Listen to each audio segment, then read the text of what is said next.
Now, it was fair to expect that Ezekiel Elliott's teammates would probably clown him for his appearance in the ESPN The Magazine body issue.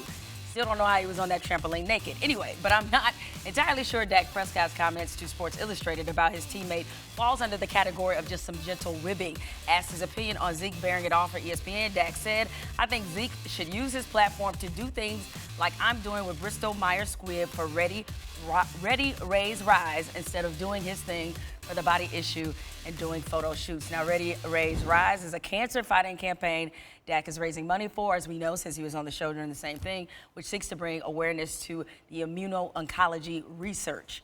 Something or nothing what Dak said. Damn, we really did that, huh? We did.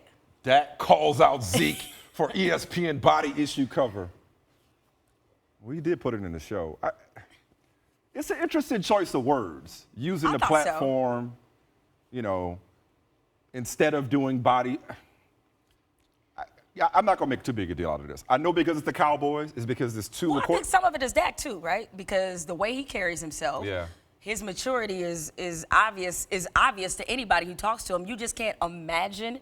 Is that what it is? You can't imagine him kind of taking a shot at a teammate he clearly likes and respects. I guess, look, as somebody said, one of our producers said earlier, could it be something and nothing at the same time? Could it just be his attempt at further trying to push this initiative? And somebody asked him, what do you think? Well, it's another way to plug my program. I don't know. He didn't have to say it that way, but we don't have to make a mountain out of a molehill either. And again, it's the Cowboys. It resonates. It's two young stars, two guys who had the potential to go to the Hall of Fame together someday. They seem very close. They do. And I guess it would be like if you said something about me in an interview, it probably wouldn't be anything that you didn't say to me already, or that I didn't know. Even if you didn't say it to me already, I know your heart, I know you, I know our relationship, so I wouldn't trip.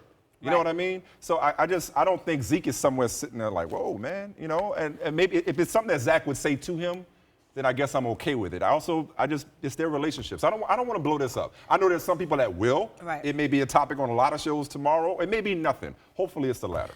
It reminds me of sometimes what happens when you have miscommunications over text and emails. Because the thing is, with a Q&A, you can't account for tone. So you don't know if he said it jokingly, if he said it tongue-in-cheek. That's true. You don't know what his point. demeanor was when he said it. We're just reading it. We're just reading it, and reading it, it sounds harsh. Yeah. Okay. It sounds harsh up there. Yeah. When you look No, at, you know. it does. And when you see the quotes, as we just had them on display, it just sounded like something that was unnecessary that he didn't have to say. Unfortunately, what also hurts is the fact that Ezekiel Elliott has talked about laying low because of some of the other issues that he's had in terms of his personal life. And so when you put all that together, you wonder what's the message that Dak Prescott is really trying to send to one of his best players. By the way, I wasn't trying to send a message to our graphics people. I'm not in the business of calling people out publicly. That's just not what I do.